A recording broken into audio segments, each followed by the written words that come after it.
نحمده ونصلي ونسلم على حبيبه الكريم وعلى آله الطيبين الطاهرين وأصحابه الراشدين الكاملين أما بعد فأعوذ بالله من الشيطان الرجيم بسم الله الرحمن الرحيم يا أيها الذين آمنوا كتب عليكم الصيام كما كتب على الذين من قبلكم لعلكم تتقون صدق الله مولانا العظيم ان اللہ وملائکتہ یصلون علی النبی یا ایھا الذین آمنوا صلوا علیہ وسلموا تسلیما اللہم صلی علی سیدنا و مولانا محمد وعلی آل سیدنا و مولانا محمد وبارک وسلم وصلی علیہ.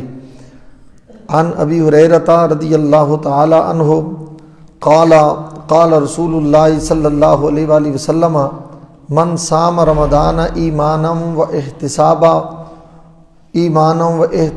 غفر له ما تقدم من ذنبه او كما قال رسول اللہ صلی اللہ علیہ وآلہ وسلم متفق علیہ. اللہ تعالیٰ کا شکر، اس کا لاکھ لاکھ احسان ہے کہ اس خالق و مالک کائنات نے ہمیں ایک مرتبہ پھر ماہ سیام رمضان المبارک کی سعادتیں اور برکتیں دیکھنے کا موقع عطا فرمایا. کتنے احباب پچھلے سال ہمارے ساتھ رمضان المبارک میں تھے اور آج موجود نہیں ہیں. اللہ تعالیٰ ان سب کی بخشش فرمائے، مغفرت فرمائے اور درجات بلند فرمائے، اور ہمیں رمضان المبارک کی عزتوں عظمتوں کو سمجھتے ہوئے اس کی سعادتوں سے اپنے دامن بھرنے کی توفیق نصیب فرمائے.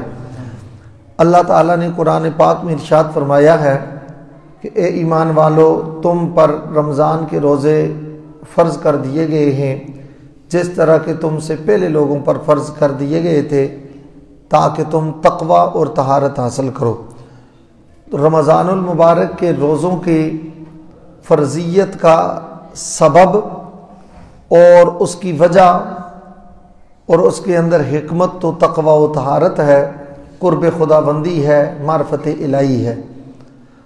رمضان المبارک بڑی برکتوں والا مہینہ ہے، بڑی ہی عظمتوں والا مہینہ ہے. اس کو سید الشہور یعنی تمام مہینوں کا سردار بھی کہا گیا. اس کو الرمضان شہر اللہ یعنی رمضان اللہ کا مہینہ ہے.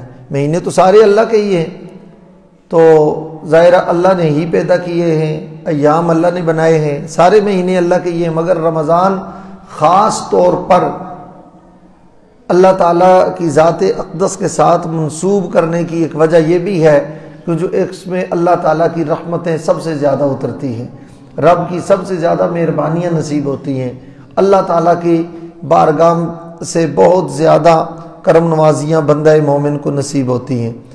حضرت ابو ہریرہ رضی اللہ تعالی عنہ روایت کرتے ہیں کہ نبی کریم صلی اللہ علیہ وآلہ وسلم نے ارشاد فرمایا من صام رمضان ایمانا و احتسابا، فرمایا جس نے رمضان المبارک کا روزہ رکھا ایمان کے ساتھ اور احتساب کے ساتھ یعنی اپنے نفس کا محاسبہ کرتے ہوئے، تو غفر لہ ما تقدم من ذنبہ، اللہ رمضان المبارک کے اس روزے کی برکت سے اور احتساب نفس کی وجہ سے اللہ اس کے پہلے سارے گناہوں کو معاف فرما دیتا ہے. اللہ تعالیٰ اتنا کریم ہے، اتنا مہربان ہے اور اتنی عنایت اور مہربانی فرماتا ہے رمضان المبارک میں. حضرت ابو ہریرہ رضی اللہ تعالی عنہ سے روایت ہے، رسول اللہ صلی اللہ علیہ وآلہ وسلم نے ارشاد فرمایا اذا داخل شہر رمضان فتحت ابواب السماء، فرمایا جب رمضان المبارک آئے، رمضان داخل ہو تو اللہ آسمانوں کے دروازے کھول دیتا ہے. آسمان کے دروازے کھولنے کا مطلب محدثین نے یہ بیان کیا ہے چونکہ دروازے کھلتے ہیں اور آسمان سے ہر وقت اللہ کی رحمت نیچے اترتی رہتی ہے، اللہ تعالیٰ کے کرم کی بارش ہوتی رہتی ہے، رب ذوالجلال کے فضل و عنایت کی برکھا برستی رہتی ہے. وفی روایت فتحت ابواب الجنہ، ایک روایت میں تو یہ ہے کہ آسمان کے دروازے کھول دیے جاتے ہیں، اور دوسری روایت میں یہ ہے کہ اللہ جنت کے دروازوں کو بھی کھول دیتا ہے. اور آپ کو پتہ ہے کہ دروازہ کس لیے کھلتا ہے؟ دروازہ کھلنے کا مقصد یہ ہوتا ہے کہ کسی کو اندر آنے کی اجازت دی جائے. دروازہ اسی لیے کھولا جاتا ہے نا. دروازہ بند ہے تو اس کا مطلب اندر کوئی نہیں آ سکتا. دروازہ کھول دیا گیا ہے اس کا مطلب یہ ہے کہ اندر آنے کی پرمیشن مل گئی ہے, اندر آنے کی اجازت دی گئی ہے. دروازہ کھولا ہی اس لیے جاتا ہے تاکہ کسی کو اندر لایا جائے یا کسی کو اندر داخل کیا جائے. تو اللہ جنت کے دروازے اس لیے کھولتا ہے تاکہ رمضان کی قدر کرنے والے اور رمضان میں برکتیں سمیٹنے والوں کو اللہ جنت میں داخل فرما دے. یعنی رمضان آتے ہی جنت کے دروازے کھول دیے جاتے ہیں. وہ غلقت ابواب جہنم, اور جہنم کے دروازے بند کر دیے جاتے ہیں. اور آپ کو پتہ ہے کہ آپ یہاں وزیر اعظم ہاؤس کے قریب رہتے ہیں اور یہاں ریڈ زون کے قریب رہتے ہیں, تو آپ کو تو اکثر اس چیز کا تجربہ ہوتا ہے کہ کئی دفعہ اساتذہ کے یا دیگر جو معاملات ہیں بلڈنگز کے دروازے بند کر دیے جاتے ہیں. یا یہاں آپ جاتے ہیں ریڈ زون کے, اکثر آپ کو دروازے تھوڑا مسئلہ بھی معاملہ ہو تو راستہ بند کر دیا جاتا ہے, گیٹ بند کر دیا جاتا ہے. وہ کیوں بند کیا جاتا ہے؟ تاکہ آپ کا یہاں داخلہ رہو. یہ تجربہ آپ کو زیادہ ہے چونکہ آپ اس ایریے میں رہتے ہیں. تو دروازہ بند کرنے کا مقصد یہ ہوتا ہے کہ کوئی داخل نہ ہو. تو جہنم کے دروازے بند کرنے کا مقصد یہ ہے کہ اللہ چاہتا ہے کہ کوئی بندہ مومن جہنم میں داخل نہ ہو.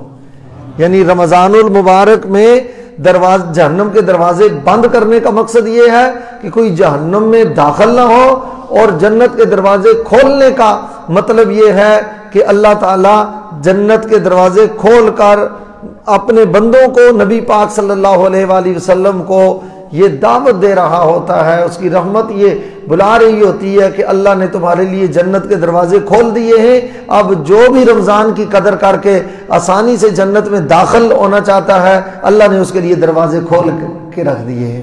تو اللہ تعالیٰ ہمیں رمضان کی قدر کی توفیق عطا فرمائے, جہنم سے بچنے اور جنت میں داخل ہونے کی اللہ تعالیٰ ہمیں توفیق و سعادت نصیب فرمائے. اور پھر ساتھ فرمایا سلسلۃ الشیاطین, کہ جو سرکش شیاطین ہیں, شیطانوں کو جکڑ دیا جاتا ہے, قید کر دیا جاتا ہے, زنجیروں میں باندھ دیا جاتا ہے.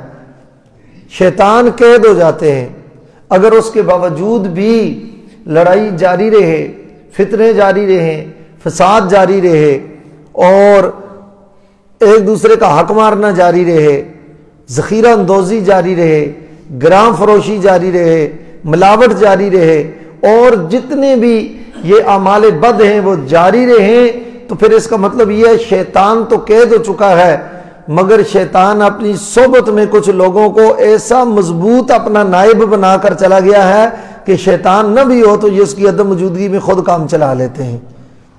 یہ غور کرنا چاہیے کہ کہیں ان بندوں کے اندر اتنی شیطنت سرایت تو نہیں کر گئی, اتنی ابلیسیت کی سنگت اور ماہیت سرایت تو نہیں کر گئی کہ شیطان تو قید ہے مگر یہ اس کے نائب بن کر یہ اس کا کام چلا رہے ہیں.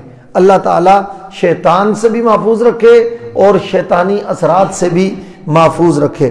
ایک بات یاد رکھیں, رمضان المبارک میں یہ پکی نیت کر لیں, ویسے بھی دیکھیں نا رمضان المبارک کی برکتیں حاصل کرنے کا ایک اہم ترین پیغام یہ بھی ہے, مد نظر رہنا چاہیے کہ ہم دن کو کھاتے نہیں ہیں, پیتے نہیں ہیں. کیوں؟ کہ اللہ تعالیٰ نے منع کر دیا ہے, اللہ کے محبوب نے منع کر دیا ہے, کھاتے پیتے نہیں ہیں. حالانکہ کھانا حلال ہے, روزے میں نہیں, روزے کے علاوہ کی بات کر رہا ہوں. کھانا کیا ہے؟ حلال ہے. پینا کیا ہے؟ جائز ہے, حلال ہے, روزے کے علاوہ. ایسا نہ ہو روزے میں شروع کر دیں اور اب میرے پیچھے لگائیں. صبح شاہ صاحب نے کہہ دیا تھا کہ کھانا حلال ہے, دوپہر کو بھی شروع کر دیں. میں کہہ رہا ہوں کہ کھانا اور پینا رمضان کے روزوں کے علاوہ حلال ہے. افطار کے وقت اب کھاتے نہیں کھاتے؟ بولیے, سحری میں کھاتے یا نہیں کھاتے؟ تو اب کھانا جو حلال ہے اس کو ہم ظاہر ہے اللہ کے حکم کے مطابق دن کو استعمال نہیں کرتے. کیوں؟ کہ اللہ تعالیٰ نے منع فرمایا ہے. اور غیبت تو ویسے بھی حرام ہے, جھوٹ تو ویسے بھی حرام ہے, چغلی تو ویسے بھی حرام ہے, فتنہ فساد تو ویسے بھی حرام ہے, گالی دینا تو ویسے بھی حرام ہے. اگر روزہ رکھ کے وہ حرام کام کریں، جو حلال تھے ان کو چھوڑ دیا، اور جو سرے سے ہیں یہ حرام، اگر ان کو نہ چھوڑ سکیں تو پھر ہمارا روزہ کس درجے کا ہوگا؟ یہ بات ذہن نشین رکھنی چاہیے۔ اور نبی کریم صلی اللہ تعالی علیہ وآلہ وسلم نے اس طرف بھی اشارہ فرمایا۔ حضرت ابو ہریرہ راوی ہے، وہ فرماتے ہیں رسول اللہ صلی اللہ علیہ وآلہ وسلم نے ارشاد فرمایا کہ قال رسول اللہ صلی اللہ علیہ وسلم قال اللہ عز وجل، حضور نے فرمایا کہ اللہ یہ ارشاد فرماتا ہے۔ اب جو اللہ ارشاد فرماتا ہے تو یہ حدیث قدسی ہوتی ہے۔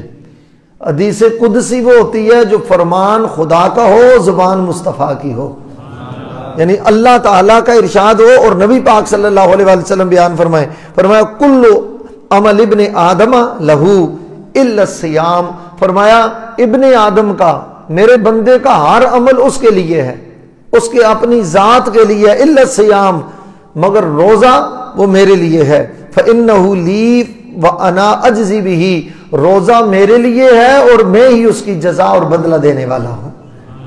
اچھا، اس کو دو طرح پڑھا گیا ہے، ایک ہے انا اجزی بہی، اس کا مطلب یہ ہے کہ رب فرماتا ہے روزہ میرے لیے ہے اور میں اس کی جزا دوں گا، بدلہ دوں گا، اس پر میں اجر دوں گا، ثواب میں عطا کروں گا۔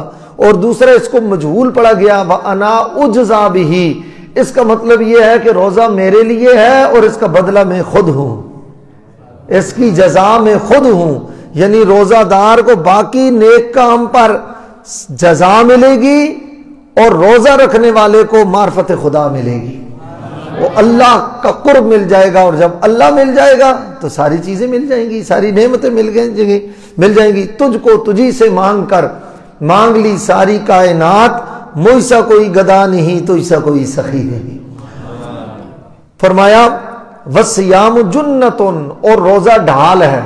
ڈھال آپ کو سمجھتے ہیں کہ کسی حملہ کے آگے جب اس کے حملے کو روکا جائے وہ ڈھال استعمال کی جاتی ہے۔ اب تو چونکہ جدید دور آ گیا ہے، بلٹس کے آگے وہ دوسرا آگے جیکٹس وغیرہ ہوتی ہیں، تو وہ ڈھال کا آپ نہیں سمجھتے۔ تلواروں کی لڑائی میں جب تلوار ماری جاتی تھی آگے ڈھال رکھی جاتی ہے اور ڈھال سے انسان بچ جاتا ہے۔ نبی پاک صلی اللہ علیہ وسلم فرماتے ہیں، اللہ فرماتا ہے الصیام جنتن، اور روزہ ڈھال ہے، یعنی شیطان کے ہر حملے سے اللہ تمہیں روزے کے صدقے بچا لیتا ہے، نفس امارہ کے صدقے کے ہر حملے سے بچا لیتا ہے، شیطنت اور ابلیسیت گناہوں کے حملے سے روزہ تمہیں بچا لیتا ہے۔ روزہ ایسی مضبوط ڈھال ہے جس سے تمہاری جان بھی محفوظ رہتی ہے اور تمہارا ایمان بھی محفوظ رہتا ہے۔ وَإِذَا كَانَ یوم صوم احدکم، اور جب تم روزہ رکھو، جس دن تم میں سے کسی ایک کا روزہ ہو تو پھر کیا؟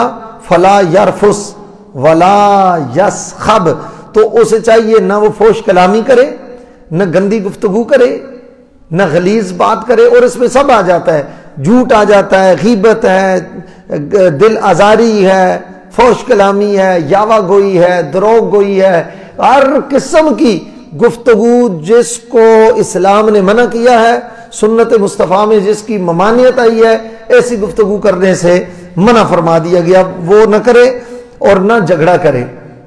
اب کئی لوگوں کو اب حالت یہ ہوتی ہے کہ روزے میں تھوڑی دیر گزرتی ہے، 10-11 بجے کے ٹائم اوپر ہوتا ہے، تو آپ دیکھیں باہر دربار میں مارکیٹ میں کیا ہو رہا ہوتا ہے۔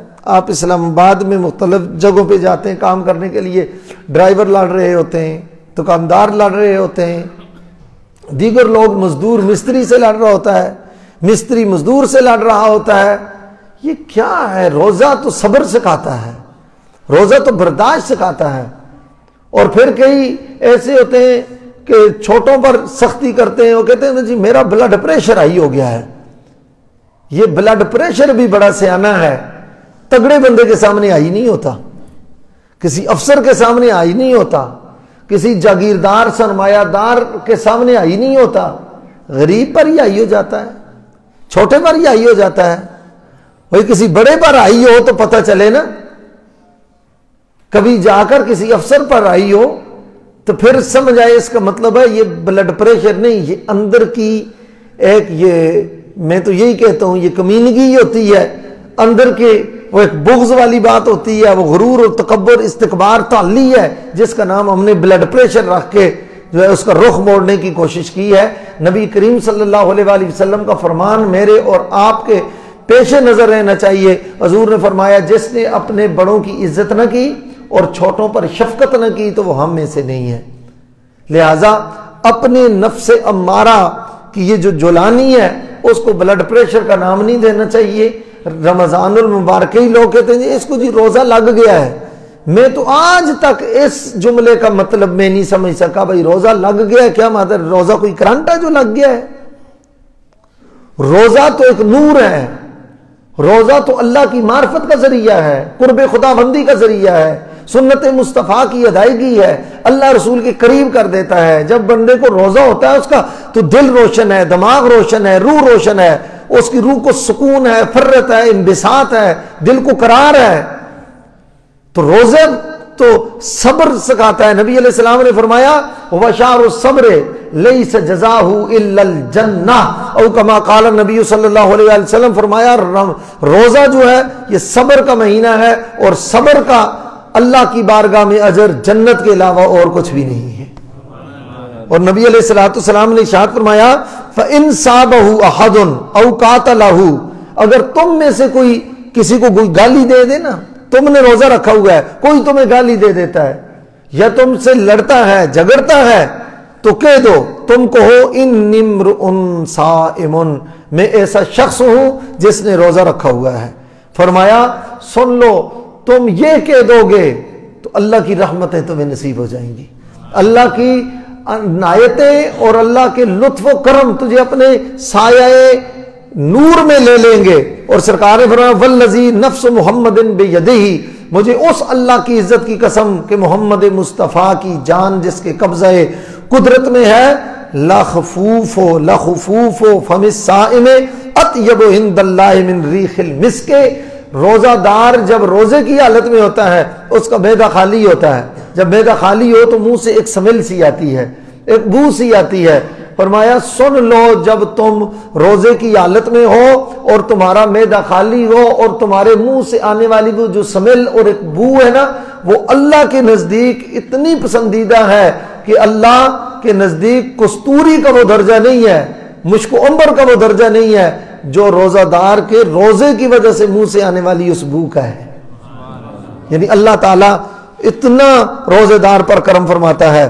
فرمایا کہ للصائم فرحتان، روزہ دار کے لیے دو فرحتیں ہیں، دو خوشیاں ہیں۔ یا رسول اللہ وہ کون سی؟ فرمایا اذا افطر فرح واذا لقی ربہ فرح بصومہ، جب وہ افطار کرتا ہے ایک خوشی اس کو اس وقت نصیب ہوتی ہے جب وہ روزہ افطار کرتا ہے، اور دوسری خوشی اس کو اس وقت نصیب ہوگی جب اس کی اللہ کے ساتھ ملاقات ہوگی۔ حضرت سہل بن سعد رضی اللہ تعالیٰ عنہ راوی ہیں، یہ بخاری و مسلم کی روایت ہے، فرماتے ہیں ان فی الجنت بابا یقال لہ الریان یدخل منہ الصائمون یوم القیامہ، رسول اللہ صلی اللہ علیہ وآلہ وسلم نے فرمایا اللہ نے جنت کے دروازوں میں سے ایک خاص دروازہ الریان رکھا ہے، باب الریان، وہ کس کے لیے ہے؟ وہ صرف روزہ داروں کے لیے ہے۔ روزہ دار اس دروازے سے داخل ہو کر جنت میں پہنچیں گے، اور جب روزہ دار داخل ہو جائیں گے وہ دروازہ بند کر دیا جائے گا، روزہ داروں کے علاوہ کسی کو اس دروازے سے داخل ہونے کی اجازت نہیں ہوگی۔ یعنی اسپیشل گیٹ بنایا گیا ہے روزے داروں کے لیے۔ پروٹوکول تو دیکھیں کہ جنت میں جانے کے لیے بھی اللہ تعالیٰ نے ان کے لیے اسپیشل دروازہ مقرر کیا ہوا ہے۔ تو رمضان المبارک کی بڑی برکتیں ہیں، بڑی سعادتیں ہیں۔ حضرت ابو امامہ رضی اللہ تعالی عنہ فرماتے ہیں کہ میں نے رسول اللہ صلی اللہ علیہ وسلم سے عرض کیا مرنی بعمل، یا رسول اللہ مجھے کسی عمل کی نصیحت فرمائیں۔ امام نسائی نے اس کو نقل کیا ہے، اور اسی طرح ابن خزیمہ نے نقل کیا، صحیح ابن حبان میں ہے، امام حاکم نے اس کو ذکر کیا۔ انہوں نے عرض کی یا رسول اللہ مجھے کسی عمل کی نصیحت فرمائیں۔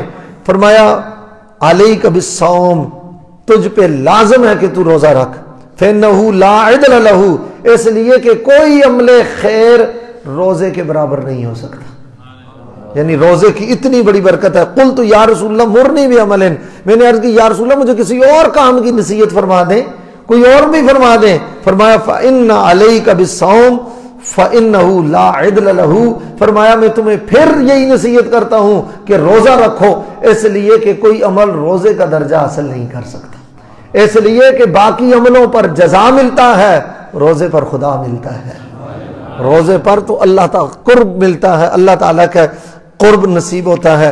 بے شمار اور بھی روایات ہیں کہ ایک روایت میں تو یہ بھی کہا گیا کہ الصیام جنۃ وحصن حصین من النار، فرمایا کہ روزہ ڈھال بھی ہے اور ایک مضبوط قلعہ ہے، حصن حسین کہتے ہیں مضبوط قلعے کو۔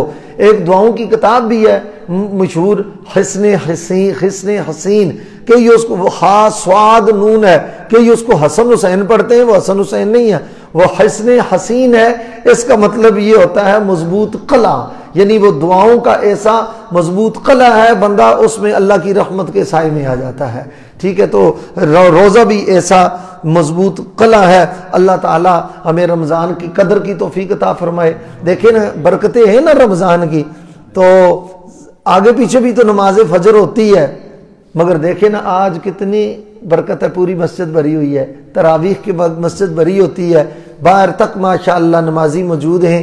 ظاہر ہے باہر سے تو نہیں آئے، اسی محلے میں رہنے والے ہیں، مگر رمضان کی اپنی برکتیں ہیں، اس کی برکت سے اللہ مسجدوں کی رونقوں کو دوبالا فرما دیتا ہے۔ اللہ تعالیٰ آپ سب کو رمضان کی ظاہری اور باطنی برکتیں اور سعادتیں نصیب فرمائے۔ وما علیہ الا